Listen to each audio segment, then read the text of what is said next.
Welcome back once again, everybody. As always, I am. Oh, that didn't feel good.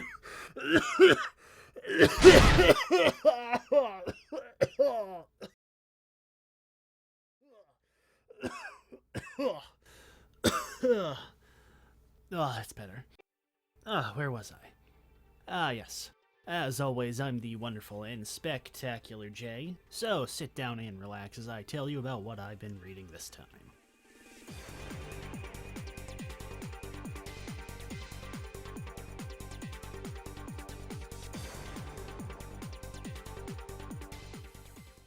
So, let's talk about Future State.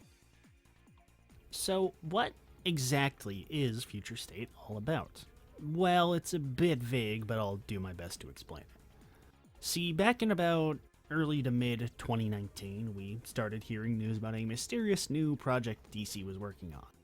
Codenamed DC 5G, no relation, the project was largely spearheaded by Dan DiDio, and the exact idea behind what it was supposed to even be was incredibly vague, as DC only released very piecemeal scraps of info about said project over the year.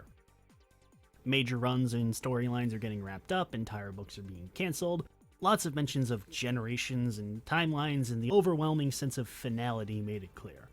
DC was preparing for yet another line-wide relaunch in the coming year. For those of keeping track at home, that would have been their third this decade. Because if at first you don't succeed, keep nuking everything and restarting from scratch.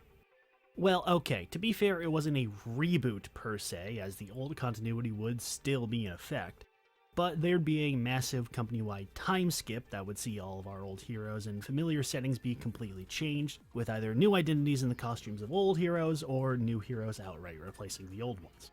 So not a reboot, but just a complete change of everything we already had to make a new status quo. Totally different. Describing exactly what it was going to be is difficult because I don't even think anyone at DC but DiDio knew what the fuck it was supposed to be, and based on pieces of info that came out, that seems to be the case. But DC undauntedly sped ahead at full speed to put 5G into effect, with the events of the next big event comic, in this case Death Metal, setting up the new changes. And then, the coronavirus happened. Specifically, the global shutdowns putting pretty much every business on hold, as well as the new leash holder, AT&T, taking the opportunity to restructure DC and do some well-needed house cleaning, which ended up putting a hold on the plan. Now, exactly what happened after this point is a bit unclear, but the way I see it is like this. The halt on production puts 5G into limbo, as I said, which led to people in power at DC whose names aren't Dan DiDio to take a look at the new changes and the proposed plan for 5G, and came to a startling realization. Primarily, they took one look at it and said, wow, this is fucking terrible. We need to put a stop to this immediately. So 5G gets scrapped, DiDio gets fired, and DC goes into full-on backpedal mode to try and put as much back together as they can. And then DC came to the startling realization of, wait, shit, now we don't have anything to publish for the next 3 months. But never fear, as they came up with a brilliant solution, and that was to just publish it all anyways. Yeah, okay. Math checks out, I guess. I mean, I suppose a 2-month filler event is better than a new permanent until if not status quo alteration, I guess. So that's where we are at the moment, more or less. 5G has been scaled down to a temporary filler event depicting a speculative future for the DC universe, with a wide variety of titles being included in the affair. A large majority of the alterations are being jettisoned the second the story ends, although based on solicits and some plot summaries, a few elements are being carried over, which I suppose is fine. There are certainly a few elements I liked based on early advertising, so I think that's fair enough. Now, there are 24 titles in the event, and while there's no specific reading order for this event, DC did provide a timeline to go along with it early on. So I'll be following that for the most part, although it doesn't really list the exact order of events, more just the exact year the stories occur in, so I'll be trying to piece together the order myself, and hopefully this all works out. So, first up on the list is Batman/Superman. So this seems to be the earliest story in the timeline, set about 5 years, or 4 years now technically, in the future, after an unspecified event led to Gotham's mayor bringing in a private militia group called the Magistrate, who have transformed Gotham into a totalitarian police state and are trying to wipe out all superheroes and villains.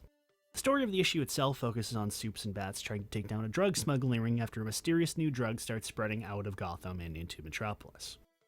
I rather enjoyed this story. It's a pretty standard Superman-Batman team-up premise, and it's done pretty well. Both heroes have reasonable motives to get involved with the investigation. Batman because he believes that the magistrate themselves is supplying the drug to track potential dissidents, and Superman because, well, he's Superman. I quite liked the dynamic between Soups and Bats, and I feel like the writer, Gene Yang, captures their relationship well. My only gripe is that Superman comes off a bit too silly here. He's barely taking anything that happens seriously despite the literal, actual police state, and he's constantly ignoring Batman's advice to just do his own thing. And while it's not a stretch to say any of this is completely out of character, it feels strange that he acts that way despite how serious the overall situation is. I also really liked the premise behind the mystery drug. A consumer-grade shape-shifting drug is a really neat concept. And the way it's tied into the magistrate is interesting too, the drug being marketed as a way to conceal oneself from the magistrate's security forces, which leads to potential dissidents buying it up en masse, thus exposing them anyways by letting them know who's buying it and from where. It seems like such a natural element to have in a dystopian police state setting that I'm almost surprised I've never seen it done anywhere else. However, I think the choice of the villain in charge of the manufacturing, Professor Pig, is an ill-fitting pick. Pig's shtick is that he's more of like a psycho serial killer who chops up his victims and reassembles them into macabre art pieces. Doesn't exactly fit the scheme of drug that lets you shapeshift. I mean, there's the bare minimum connection of that. It's sort of a form of body modding, and that's kind of his thing, but it doesn't quite work. And while I appreciate the use of a more obscure villain rather than a generic OC or just sticking one of the same 5 guys into the villain spot, I think a better choice could have been made. I mean, Clayface would have been the obvious choice for it, of course, but I'm sure there's got to be at least 2 or 3 other villains that could have worked out better. Overall, this one was fine. If we removed all the stuff about the magistrate, or at the very least moved it out of Gotham, this could have worked as a story disconnected from the event, but I rather enjoyed it nonetheless.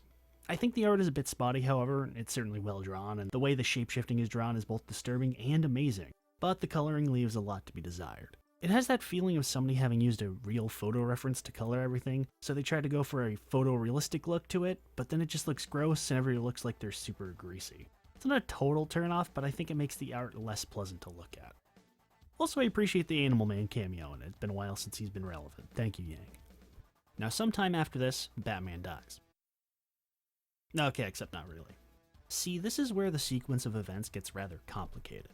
The exact sequence is told during one of the later books, Dark Detective, but even that doesn't really go too far into detail. The long and short of it is what happens is that the Peacekeepers, the Magistrate's head goons, discover Batman as Bruce Wayne, hunting him down and nearly killing him. Although they don't confirm it, they ultimately declare Batman dead and begin an even more hardcore crackdown on the city. Most of the other books are hard to place exactly in the timeline, but occur some point after this, with Nightwing having formed a resistance group of other heroes and villains to fight back against them. Roughly speaking, the next story in the timeline is the Batgirl story, or at least as a backup in the next Batman books. In this story, we have Orphan and Spoiler getting into wacky prison shenanigans. I enjoyed this one as well. Orphan and Spoiler have a really good dynamic, and the tension between them is well handled. While it does rely on hackneyed fake betrayal tropes and misunderstandings, I think it's done fairly well, and them not making the entire thing about their personal relationship is definitely a bonus. It would have been an easy crutch and they didn't take it. It's a fun little prison break story, and I like the idea of the Magistrate having this massive prison filled with a bunch of different superheroes and villains, and also Jimmy Olsen for some fucking reason, and them all teaming up to fight against the Magistrate and break out as a neat hook. The art is passable, not really much to talk about here. Worth a read if you like prison break stories, or if you're a big Orphan/Spoiler fan. It sets up some of the later books in the timeline, but you won't really be missing much skipping it. Alright, time to go for a quick lightning round. The Outsiders. Basically, in name only, is it about Signal, Black Lightning, and Katana running an underground railroad to help people escape Gotham. Like the idea, not super interested in the execution, however. Black Lightning got turned into a being of living lightning at some point. How? Why? Fuck you. Thankfully relatively short, since the premise doesn't really have enough to keep itself going very long. Arkham Knights. It's the Suicide Squad, except minus the bombs in People's Skull. Love the idea of the former Arkham inmates starting up a miniature army to fight back against the Magistrate, and actually help people as well. Most of the villains are pretty flat though, but the idea is that they're reformed, so it makes sense.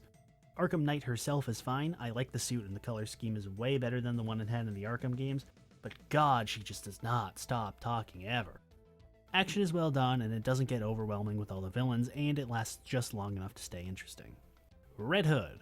Jason joins up with the Magistrate to become a mask hunter while secretly acting as a double agent to help the resistance against them. Love this premise. Jason's new costume is gorgeous. The future tech version of his current costume is a really rad look. Story's a bit of a mess though, as Jason ends up getting put on his own hit list out of the blue, which would have been a fine twist if there was any time given to developing it at all. There's a plot thread about White Rabbit and Mad Hatter working with the Magistrate for mind control tech that's only barely elaborated on, which might also have been interesting if anything explained it. But I really loved the art, especially here. It really reminded me of Bruce Timm's art from the DCAU. Wish there was a proper book-length story with it so they could expand on it. Grifters! DC, stop trying to make Grifter a thing. He wasn't cool in the 90s, and he's still not cool now. Anyways, Grifter gets hired by Lucius Fox's son to help him get out of Gotham. Shenanigans ensue. I would have enjoyed this one more if it wasn't Grifter, to be plainly honest. He's just such a smug douche, it's irritating and not in a fun way. Although it's balanced out by him constantly getting shit on or beat up by everybody. It definitely is the best paced of the backup stories, and the gritty, more low-tech environments are a nice contrast to the rest of the stories. The ending would have been pretty good had it not been for an extremely abrupt betrayal for shock value purposes. I also thought the art was good, not exceptional, but serviceable. Gotham City Sirens. Man, who gives a shit? The art sucks, the story sucks, and the robot isn't even fuckable. Moving on. Robin Eternal. Robin, as in Tim Drake, goes on a mission to stop a shipment of some super drug made out of Lazarus Pit juice from getting to the Magistrate and also fight some robots. This one would have worked better as a one-shot, honestly. Not enough happens to justify the two issues, and there's a lot of padding. Too much of the story focuses on Tim and Stephanie's relationship drama, and I feel it feels out of place in this wacky heist story, and could have been utilized better. I do like the idea of weaponizing the Lazarus Pit, though. I'm surprised Raish never thought of that. And Tim has a pretty fun fight where he gets dosed in the Lazarus Pit drug and starts going full berserker, but I think more could have been done with it. Nightwing! The Magistrate finds where Dick's been hiding out and he goes full Home Alone on their asses, guest starring the new Batman. It's weird seeing Dick having gone full grimdark, but I think they make it work. It's understandable for him to have become like this in lieu of Batman. The setup of him luring the Magistrate into an elaborate trap is fun, and it leads to a lot of ingenious moments. But the addition of the new Batman is unnecessary, as he really doesn't add anything to the plot, since his motive for even showing up is only tangentially related to the plot at hand. But at the very least, he's not a hindrance to the story, and he's somewhat enjoyable and goes well together with Dick. Alright, now that we got those out of our system, let's move on. Catwoman's book is also rather hard to place in the timeline, but by my assumption, it seems to take place near the end of 2025, after most of the other stories.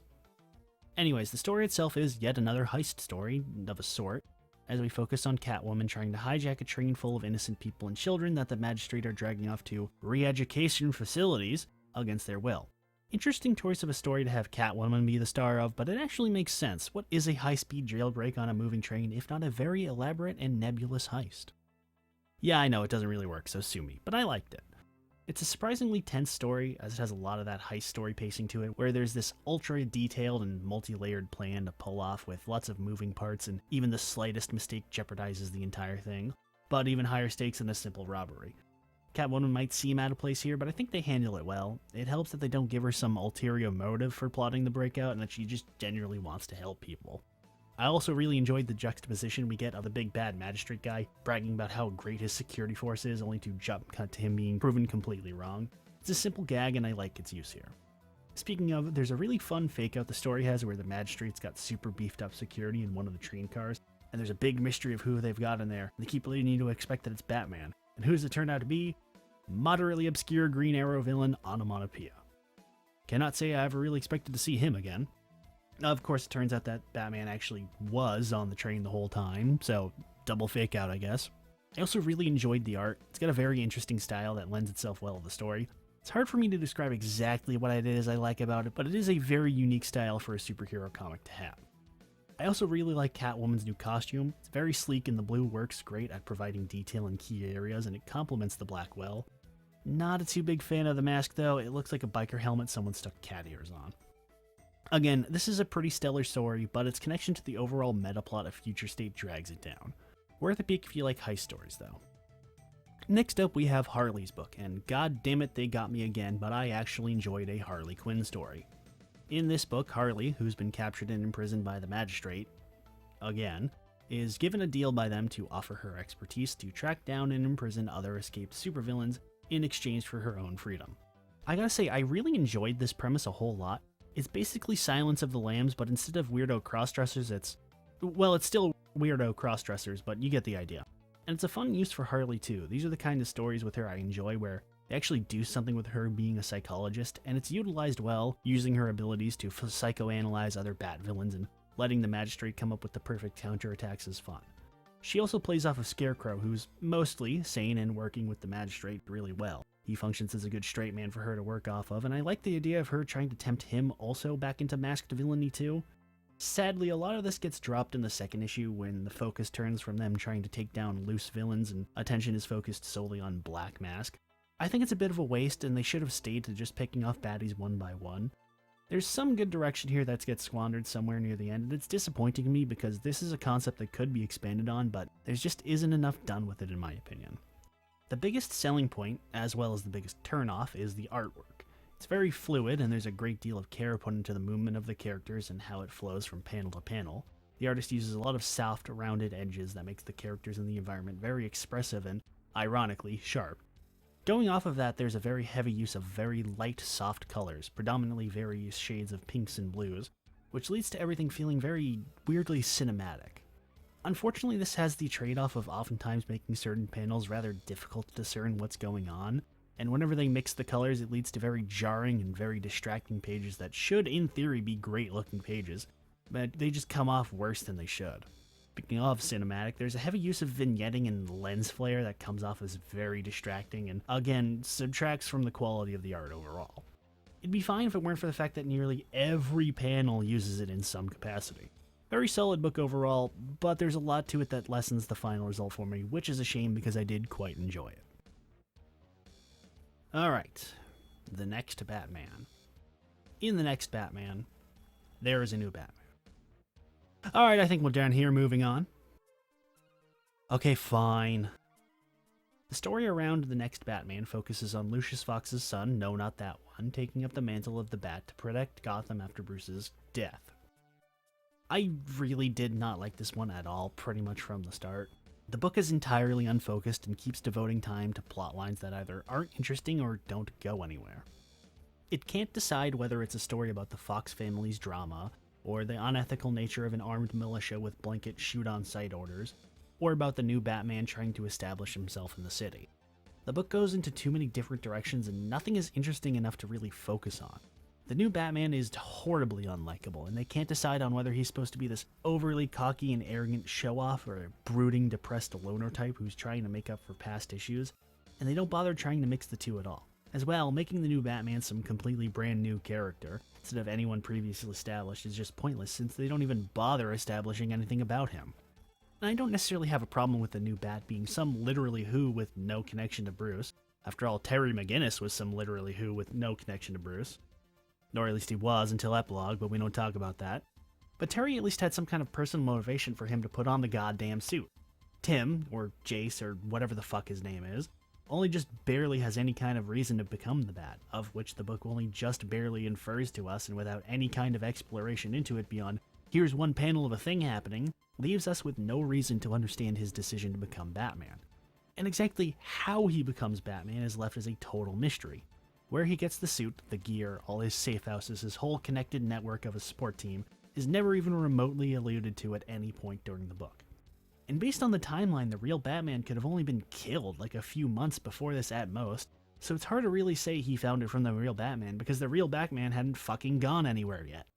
The main plot of the book, so to speak, has the new Bat trying to get two criminals out of the hands of the Magistrate and into the hands of the real cops, and it's fine. It's not really that interesting, and the criminals have a decent and sympathetic motive, but at the same time, they make it difficult to really root for Batman and try and help them. Otherwise, the art is passable, the action is passable, the subplots aren't awful, but there's nothing in this book that interests me at all, and I could not recommend reading it. And we're keeping this train going with Dark Detective, where we jump ahead 2 years and see how Bruce has been doing since his death. Spoiler alert, not well. Throughout this book, we find out the exact details behind his supposed death, where the head peacekeeper discovered he was Batman, somehow, and gunned him down, Bruce only surviving by dumb luck and being declared dead, going to hiding ever since. Note that this does open up a plot hole with Catwoman's book, since if they thought he was dead immediately, you'd think they would just gun him down for his chance rather than locking him up on the prison train, but there are holes all across this goddamn timeline, so we'll let it slide. The actual plot of the book is Batman trying to uncover the newest big conspiracy that the Magistrate is engineering, and the shadowy dealings with the major corporations of Gotham, including his own. And this is a premise I really like. It reminds me a lot of what Joker War wanted to be, a story about Batman with no resources or backup against insurmountable odds, but instead of just another Joker story, it's a mystery he needs to solve himself. So I liked it, right?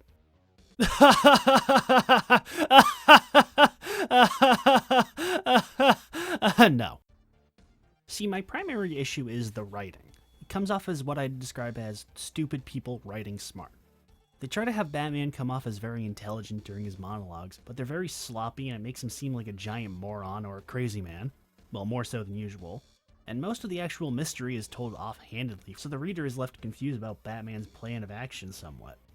Most of the focus that should be on him investigating the mystery is spent focusing on Bruce's new roommate, who's largely just an excuse for cheap conspiracy nut jokes. And they have their place, and I get the bit behind the conspiracy nut who doesn't see the actual conspiracy going on, and the juxtaposition between Bruce's investigation and his ramblings is funny, but it takes away too much from the actual plot.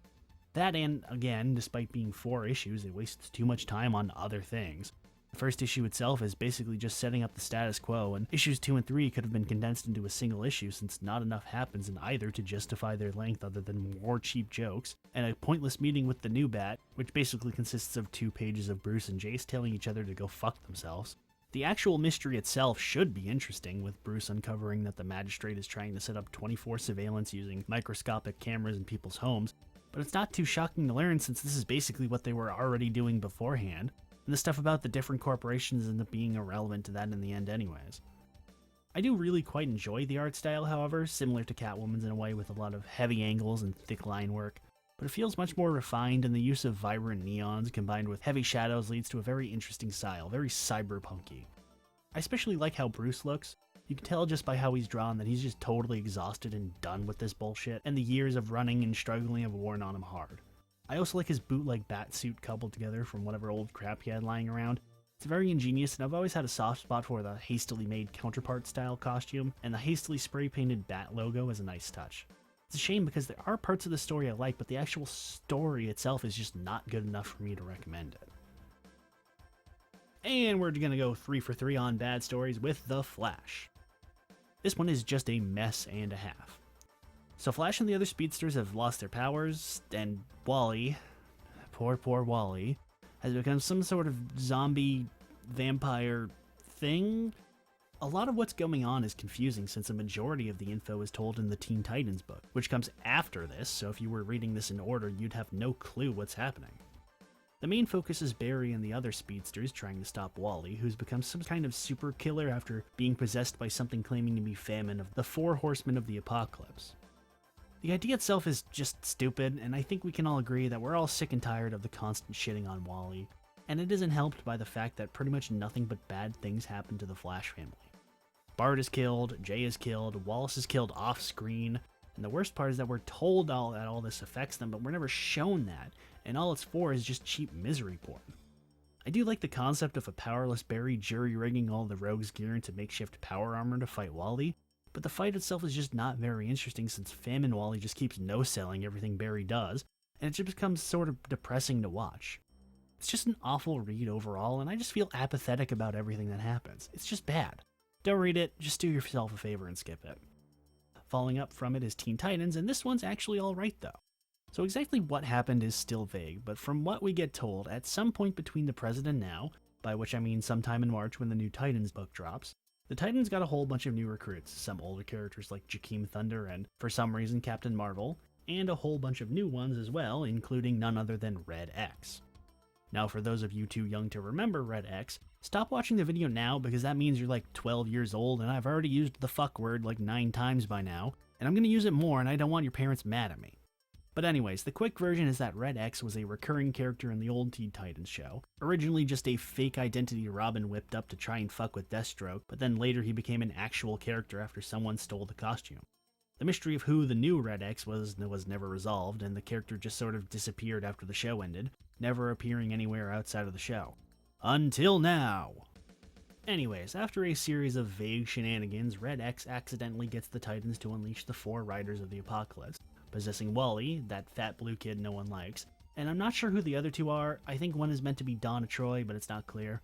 I think this one uses the concept well. It helps that they actually bother to set up the events of the story and explain what's happened.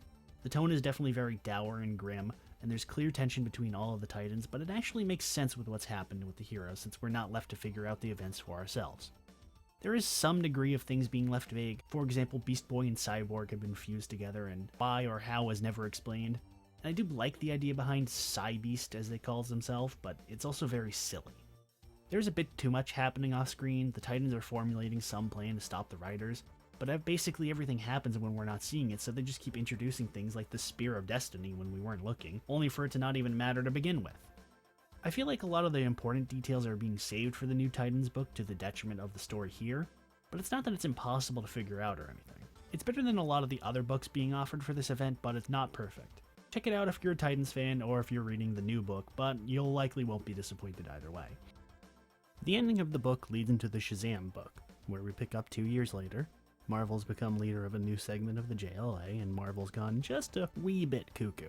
See, at the end of the Titans book, spoilers by the way, Raven ends up absorbing the 4 Riders, leading to her becoming a horrible evil monster.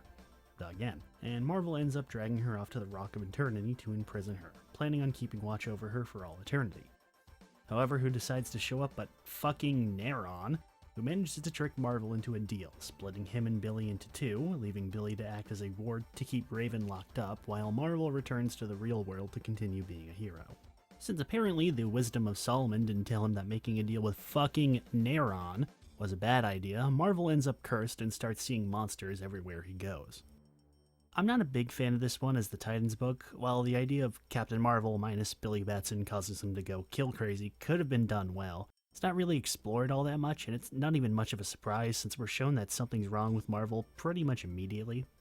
I do like the team Marvel's given. It's some nice variety with Vixen, Miss Martian, Bunker, some lady I've never seen before, and the Question, who also turns out to be Deadman for some reason. But most of them are entirely pointless other than Question. The nature of the deal itself is rather vague, since while we're shown a part of it in issue 1, the exact events aren't revealed until the end of issue 2 when the Spectre comes out of fucking nowhere to dump exposition on us, and then get jobbed out to Marvel in the span of like 3 pages. So better record than usual Spectre, but still pretty embarrassing. I wish more was done with the idea of Neron screwing with Marvel's head, since the idea of seeing demons everywhere is pretty neat for a plot about someone going crazy, but since it just evolves into him murdering randoms, it feels like a waste. As we move on from here, we jump ahead one more year to 2030, and the timeline gets thankfully more streamlined, and while 2030 does still have quite a lot, everything is relatively clear about what happens where, and when it doesn't, it's otherwise totally standalone. So we'll start with Aquaman. This one was really fun. We've got Aquaman, who used to be Aqualad, that's the second Aqualad who's Black Manta's kid, and Aquawoman, who's Aquaman as in the real Aquaman's daughter, going on a surreal dimension-hopping journey across time and space. I think it was overall pretty unique. The initial setup has our Aqua people getting whisked away to another dimension, planet, whatever, by pure chance, and we get a fun romp of them going through these alien environments and trying to survive the horrible alien sea life and other creatures they encounter. Issue 1 is mostly told through a framing device with Aquaman and Neptune, as in the planet, I think, it's not entirely clear, relaying the events of their journey in past tense. And I like this as a little bit more than the second issue as it feels a bit more concise with how the story's laid out, with him imprisoned by the Neptunians and being interrogated after trying to escape, juxtaposed with the journey of how they got there. The second issue focuses more on Aquawoman, where after her and Aquaman got separated, she's forced to learn how to survive on her own and fight her way to Aquaman and rescue him.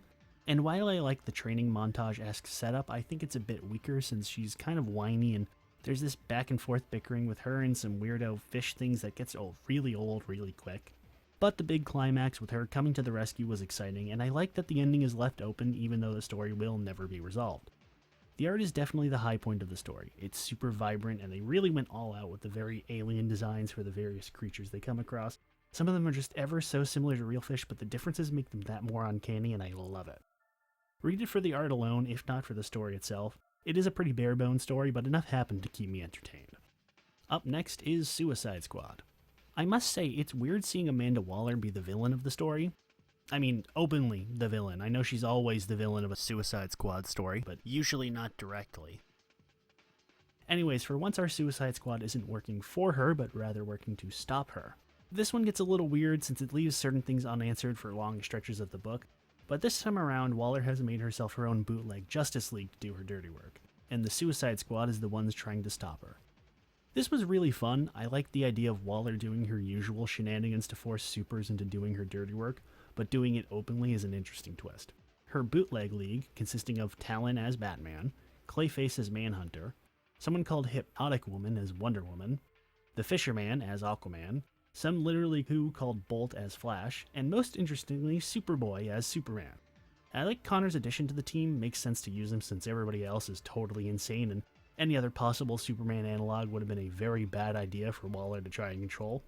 Our Suicide Squad consists of Black Manta, who dies immediately, Cheetah, Mirror Master, Zod's Kid, a random Parademon, and Evil Star? And their fearless leader, Peacemaker, which was a really cool surprise, or at least would have been had they not spoiled it in the fucking advertising. Anyways, the big twist behind the story is that we were actually on Earth 3 the entire time, and Waller was planning on cutting it off from the multiverse forever so her bootleg Justice League could keep it safe. Which is certifiably insane, but also completely in character for her. It's a fun race against the clock plot, with the squad trying to take Waller down before she fucks up the multiverse is a good motive. Although there's a weird thing they do where they have an additional time limit because apparently crossing over to Earth 3 is killing the squad slowly, so they have to get Waller both before she completes her plan and also they die. It's confusing and mostly out of place. The idea of crossing to other worlds being dangerous to one's health has never come up before in basically every other universe-hopping story, and it's ultimately pointless since there already was a time limit for them to work against anyways. But it's a fun story, it has a lot of good dynamics between both the bootleg leaguers and the squad, and it's got a very fast-paced action plot, so I would recommend it. Up next, we've got Superman, of Metropolis. For reasons that aren't exactly clear, Superman has left Earth, leaving his son John Kent as protector of Metropolis. A whole lot of things are happening in the Free Republic of Metropolis, including it being a thing at all, and after the military invades the city, John enacts the nuclear option and uses Brainiac tech to seal Metropolis in a glass bottle. Shenanigans ensue. Conceptually, I like this idea. Superman, or a Superman rather, becoming overly zealous with trying to protect people that he becomes an omniscient overlord, with people trapped in a bubble, could be done really well. I don't think it's used to its fullest potential, however, as the full consequences of it aren't really explored. While the rest of the story focuses on Supergirl and the military are trying to return it, the actual idea of what if the city just got totally sealed off from the outside world is mostly glossed over. As well, the plot ends up getting hijacked by a new-ish villain, an AI construct called Brain Cells.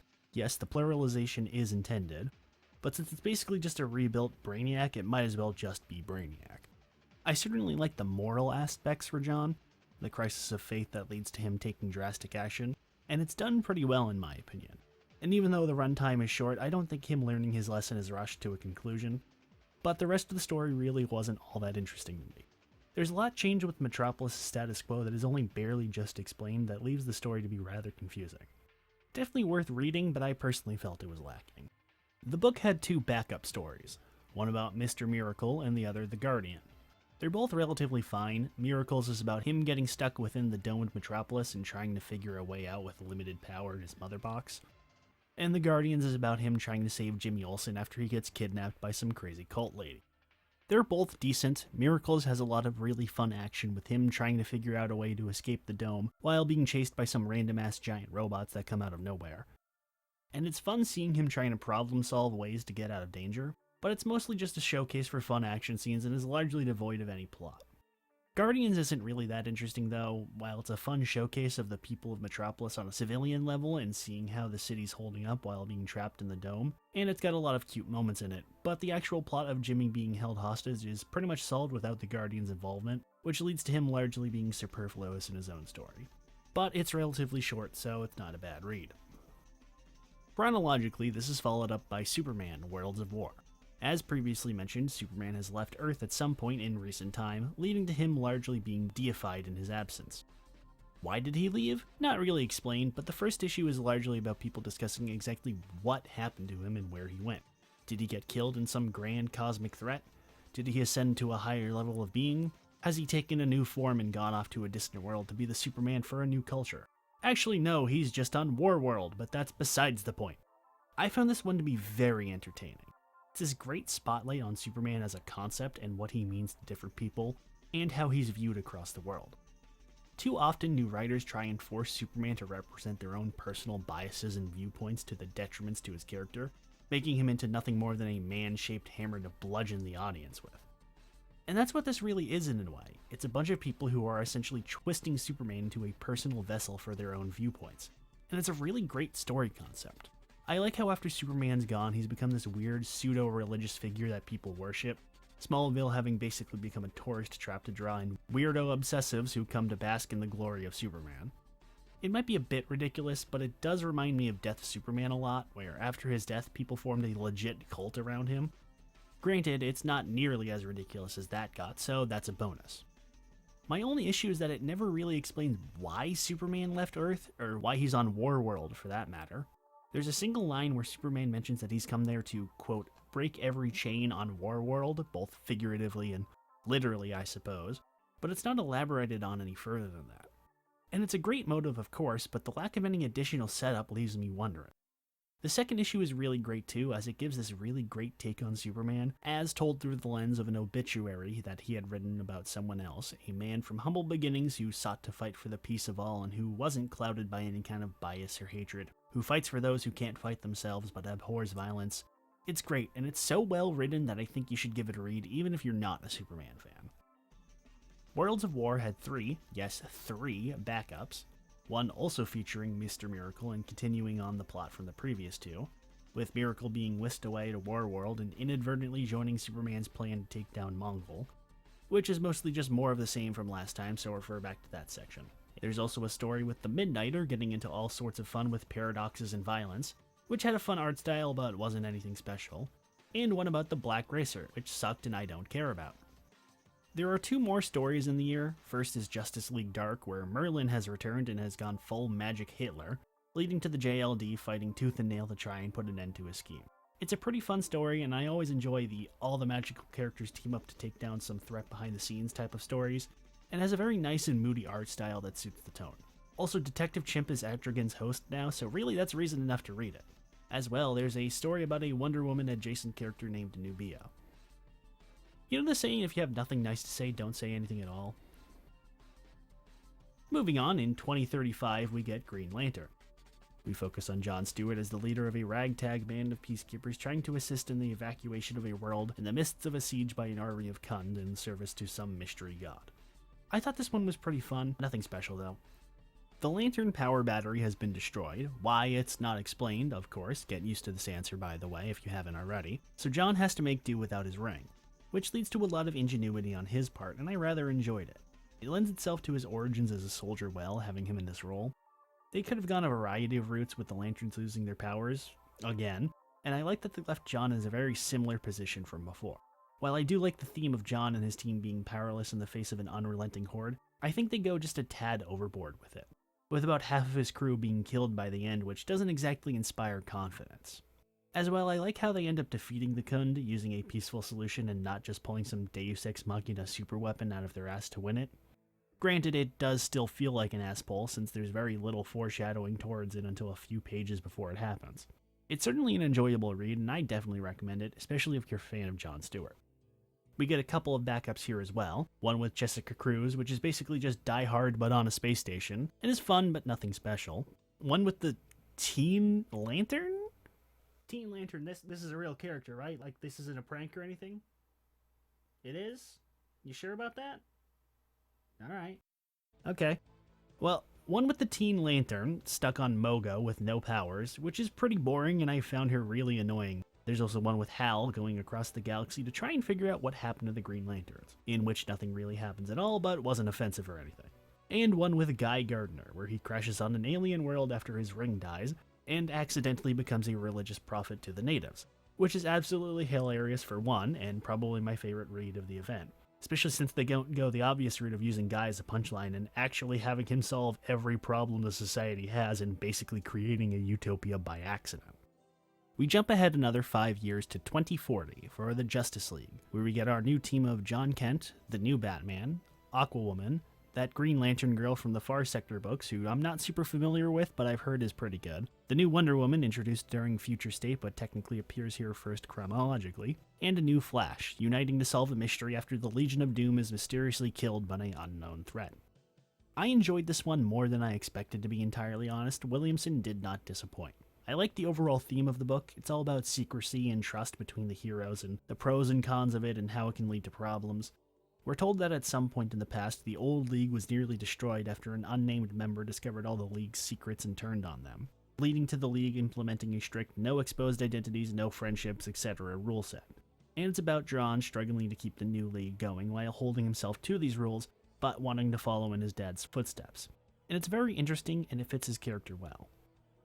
I like how the cast are written here. Williamson does a good job at selling me on most of the new versions of the characters, more so than the other books had. I was very wary about the new Flash going in, primarily because in the lead up to the event you had a zillion clickbait articles and shills going, "Oh, this new Flash is the very first insert overly narrow superlative here. In comics, they're so cool and special and perfect," which usually leads to a horribly bland and uninteresting character since they're being used as a mouthpiece, which means they're forced into being very safe and uninteresting. But I think Williamson's experience with Flashes really aids him here, since I really did enjoy Jess. I thought the angle of them actually being Earth 11 Jesse Quick, maybe sort of, not exactly, it's not entirely clear, is a neat way to go with them. And I like the idea of them needing to break away from their self-imposed avoidance of each other in order to save the day. And it's a very fun element to the plot too. Williamson, of course, once again showing his obsessive dedication to continuity here as well, by making the villains of the story the fucking Hyper Clan, which does come off as pointless self-indulgence, but I think could have been done worse, and I like the way he uses them, with them impersonating the Justice League and slowly getting accustomed to being actual heroes, and they start to feel bad for what they're doing. It's very interesting, although they don't go very far with it. And I did enjoy the big final fight. The mirror match stuff is pretty fun, but it becomes a bit of a clusterfuck by the end. Quite a great read, another solid recommendation. Up next is another time skip to 2050 with Kara's book, Superwoman. Kara's become something of a hermit over the years, largely abandoning Earth and moving to a moon colony to live alone. However, when a mysterious alien crushes on the colony, Kara befriends the alien and tries to teach them the ways of peace. I wasn't all that impressed by this one, but I didn't think it was all that bad. I like the idea of Kara going off to being a hermit and trying to give up on violence and fighting, but I wasn't too keen on the execution. The alien girl Kara mentors just comes off as very generic, and I don't much care for them, and it ends up being a standard fish out of water is taught how to integrate with their new host society story, although it starts getting a bit convoluted when we start learning their backstory. As well, the end conflict with the alien's family who've come together feels a tad forced. The build-up seems like there's going to be something that the alien wasn't sharing about her origin, and that would lead to conflict, but no, not really. Basically everything that she told Kara is what happened. Her family just had a different viewpoint on what happens, and that leads to the conflict. Which, if it was used as part of the conflict with Kara, using that to broker a peaceful resolution would have been fine, but since the climax has the aliens more or less forcing her family to give in, feels disingenuous, ultimately. Similarly, I think the idea of Kara being something of an outcast from the rest of the colonists should be a good idea, but they never really explain why they hate her, they just do. So it makes the ending of them accepting her make no real sense, but either way, I do like the aspect of Kara not caring about acceptance at all. The biggest highlight for me is the art. It has a very washed out pastel color scheme, and the art and coloring makes it look like a watercoloring painting or like stained glass artwork, and it's absolutely gorgeous. It's a decent book, and there's nothing major that drags it down, but other than the art, there's not too much that really sells me on it either way. Moving on to Wonder Woman, we're introduced to our new bearer of the title, Yara Flor, as she makes a journey into the underworld to rescue a long-lost ally. I found this one fairly enjoyable. The premise is very similar to the story of Orpheus, and I think it was done well. I rather liked Yara, and while there's not a whole lot new her personality brings, I think she's a good fit for Wonder Woman, mostly because she's pretty much interchangeable with Diana. She's compassionate and wants to right her wrongs by saving an ally she let die, but she's not flawless and has problems trying to control her emotions and think about her actions, and the story utilizes that fairly well. I liked the journey through the underworld, although I'm a bit tired of the afterlife is the ultimate bureaucracy type of jokes. They're a bit overplayed at this point. Thankfully, it's kept to a minimum here. I am glad they didn't overload it with putting in as many elements of the Greek afterlife, and they kept the story very clear and concise. Sadly, I think the art falls flat here. The actual character design is alright, but the characters use a lot of very unnatural looking poses and expressions, and it comes off very uncanny, and the backgrounds suffer as well. When the artist is trying, the backgrounds can look amazing, but unfortunately they tend to get very lazy and resort to flat colors or a simple dot pattern. That is when they're not just copy-pasting things directly from panel to panel. I usually don't care much for Wonder Woman, but I think I might keep an eye on this character going forward. Last up is Superman vs. Imperious Lex. Everyone's favorite cake thief, Lex Luthor, has fucked off from Earth and started up life on another planet that he's taken leadership of.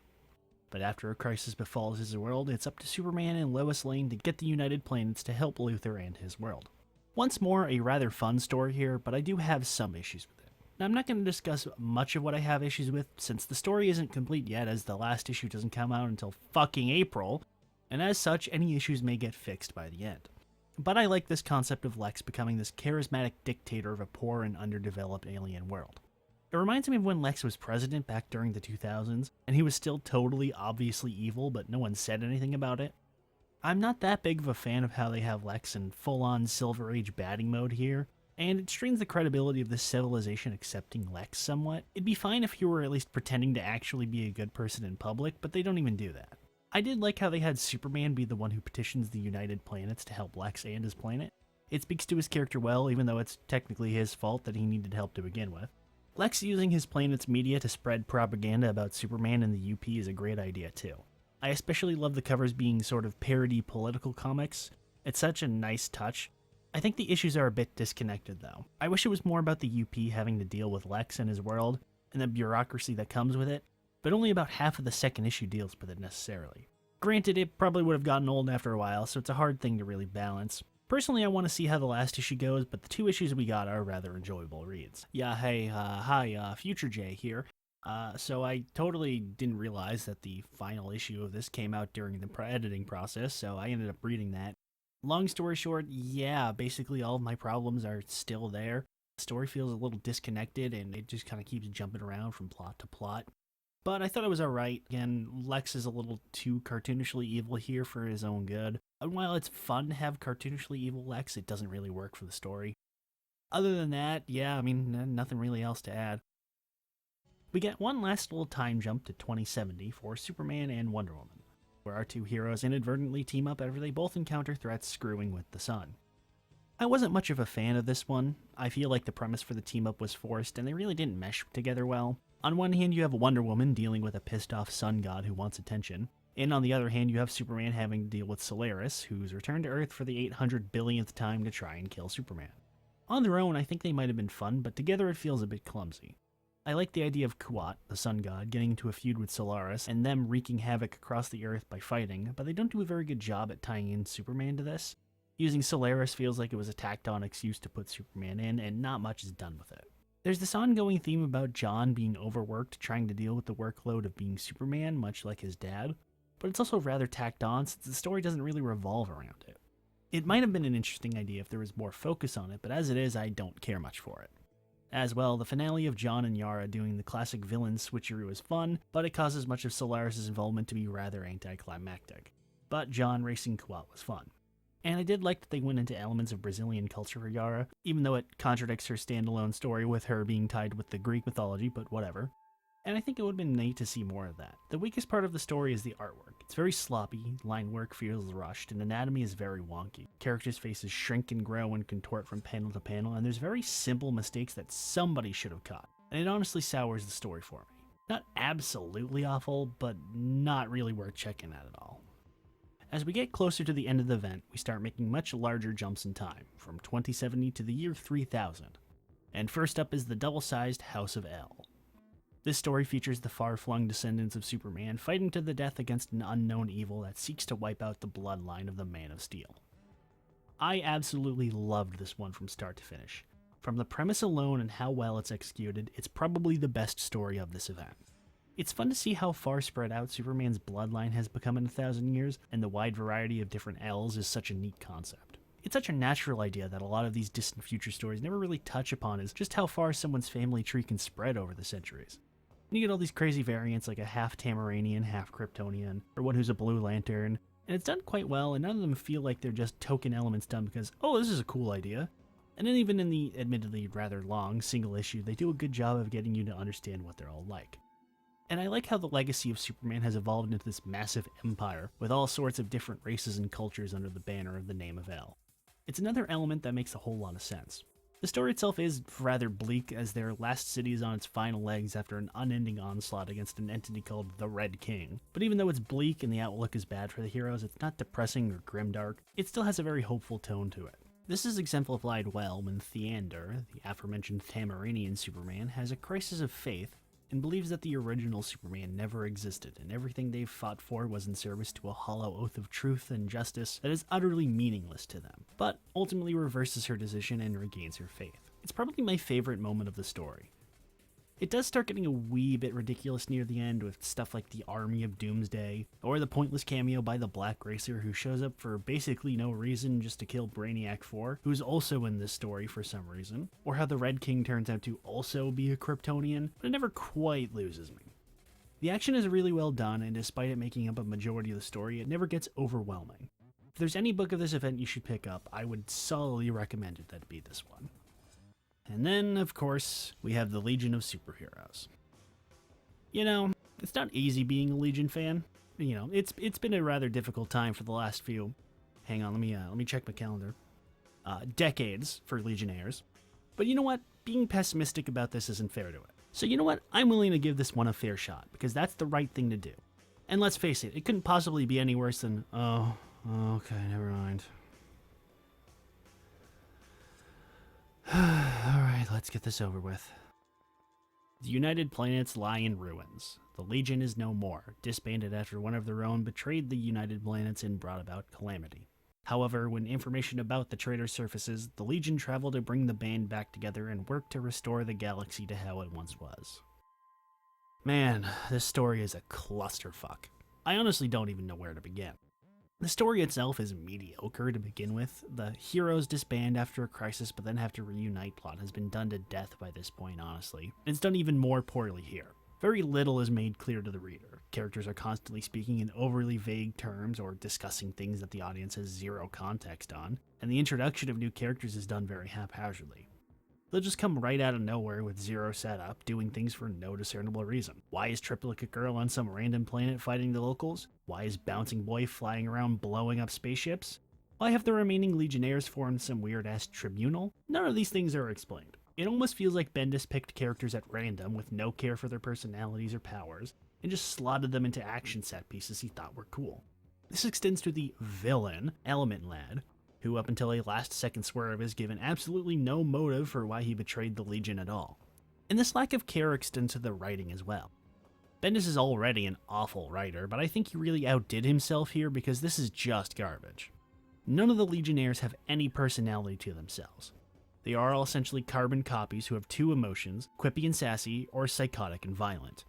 Dialogue is presented in the usual Bendis style of just having a clusterfuck of word balloons strewn across the page without a care in the world, and it makes this nonsensical story even worse. Trying to read this genuinely gave me a headache, it was that bad. And the art is just such a bad fit for this story. Which is not to say that I think it is bad, I honestly really dig this art style, but it is just an awful fit for this story and these characters. The redesigns are mixed, a few are pretty decent, but the rest are just gross. Brainiac 5 gets it the worst as he's this bizarre, disgusting, shape-shifting monster with no real defined shape, and it's just hard to look at. Avoid this one at all costs. Not if you're a Legion fan, not if you're going for completionism, not if you're somehow a Bendis fan. Just do yourself a favor and don't.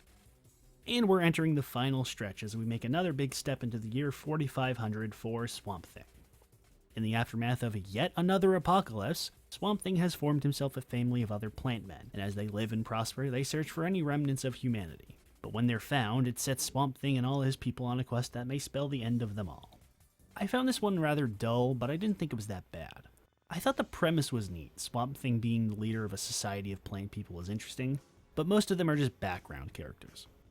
The conflict between trying to raise and protect his people and trying to find and aid the remaining humans is good, and it leads to an interesting dynamic between Thing and his people, them begrudgingly helping him in a quest they have no involvement in. But there's no real conflict from it. Thing feels conflicted about essentially abandoning his people's plight, but it's largely irrelevant. I do like the aspect of him trying to find and protect the remnants of humanity, though. It's a good motive for him, and there's an interesting spin on it where they leave it somewhat ambiguous whether he's doing it to atone for maybe possibly having destroyed the entire world in the first place. The big conflict that Swamp Thing has to stop is rather uninteresting, though, and it mostly exists to be a yeah, humans suck lol plot. But again, it's not done badly. The idea of trying to essentially block out the sun makes no real sense for anyone involved, least of all our surprise villain, the Floronic Man. Although they seem to imply he was trying to do it to get Swamp Thing's attention, it just serves as a generic Doomsday plot, which is redundant since it's already after Doomsday. That being said, using Obsidian as the power source for your Doomsday weapon is so far out of left field it's probably the funniest idea I've seen in some time. I thought the art was gorgeous. Swamp Thing is so well detailed, and I love the look of the cities that have become overgrown by plant life, and I love the displays of the inner workings of Swamp Thing and his plant people. It's so well detailed, and I love the attention with all the little plant muscle fibers and the bone structures and stuff like that. It's so good. I thought this was a very decent and somewhat introspective story, and again, I don't think that it's bad, I just found it dull and it didn't bring much new to the table. Worth a read at the very least, I'll give it that. We make a huge leap to 82,020 for Black Adam, a backup for Suicide Squad. The evil forces from the Teen Titans and Shazam stories, calling itself the Unkindness, escapes imprisonment and has finally returned to Earth to get its revenge, leading to Black Adam being the last hope for Earth. Black Adam bias aside, I really liked this one. The villain is generic, but at least has the benefit of having already been established early on, so that's one thing this story gets over basically everything else in Future State. I like the setup with Adam here. He gave up his powers and magic and everything he had to try and live the peaceful life he never had, and also work to provide a safe haven for people similar to him, is a really great direction for him. He's also shaved his head and gotten a really killer tan, which definitely in no way makes him look like a certain sports entertainer. If you smell what the Rock is cooking. Also, it was really fun seeing the Justice Legion A again. They've really managed to get over in later years. I'm kind of impressed. Although pretty much all of them but Wonder Woman get killed immediately, so that's a shame.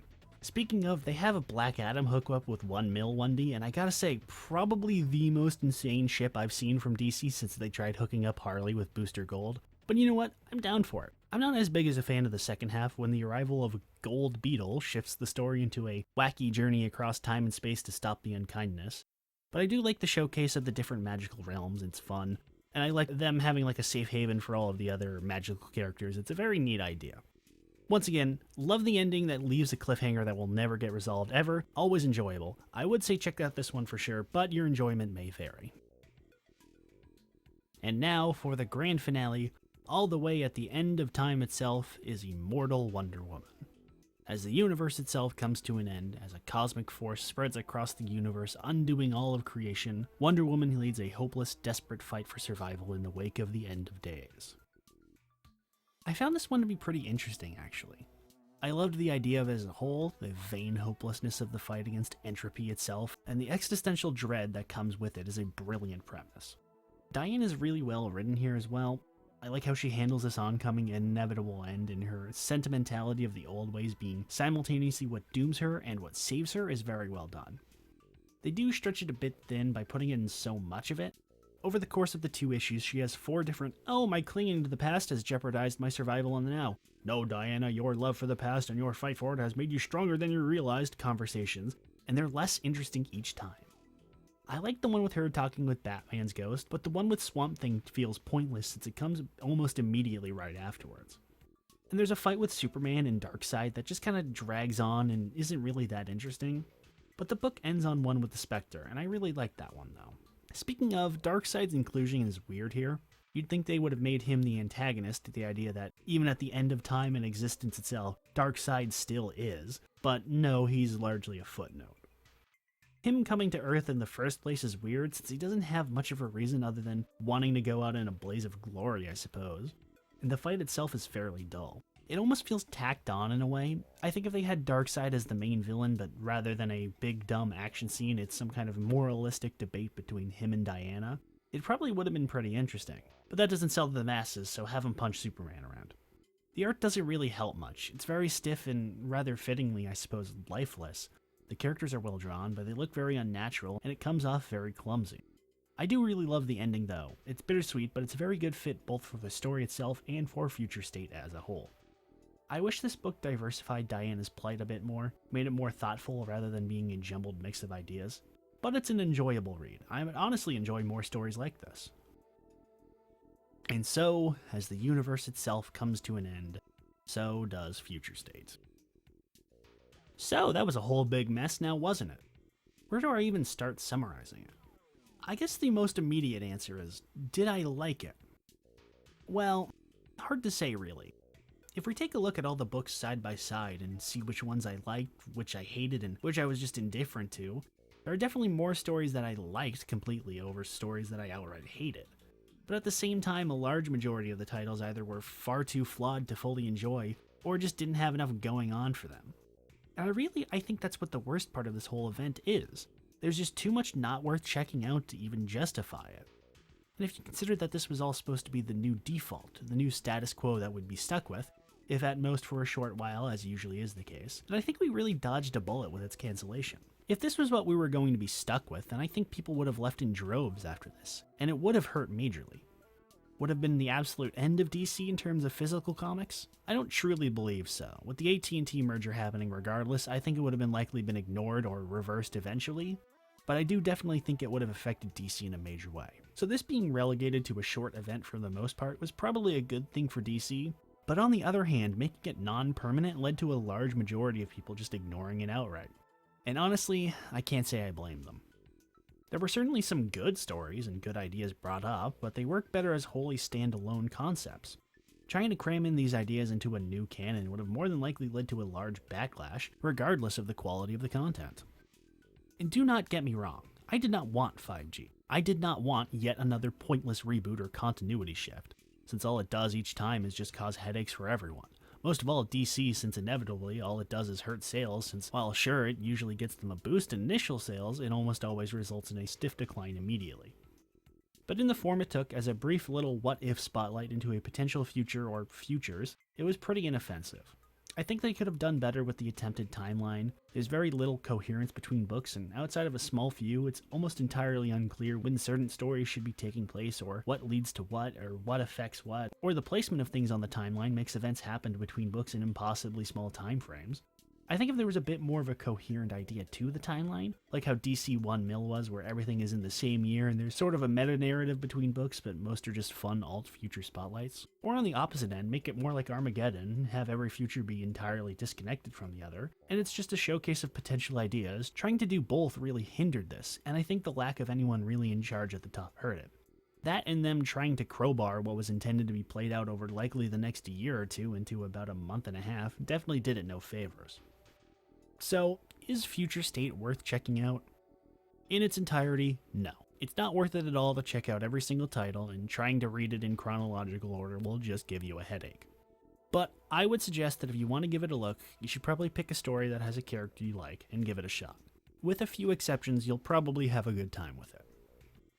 I think it's hard to give this an overall rating since it really is such a mixed bag. If I had to, I'd probably just leave it at mediocre. It definitely had some good ideas going for it, but it really didn't need to exist in any way. I definitely prefer this to the alternative, however, and I think we can all consider ourselves lucky that this is over with and we don't have to deal with the aftermath of anything from this. Yet. That's going to be it for me this time, and as I return to the inky black pits of the void between pages, I thank you all very so much for watching. This has been Jay, and I look forward to when next we may meet, and I can tell you all about what else I've been reading.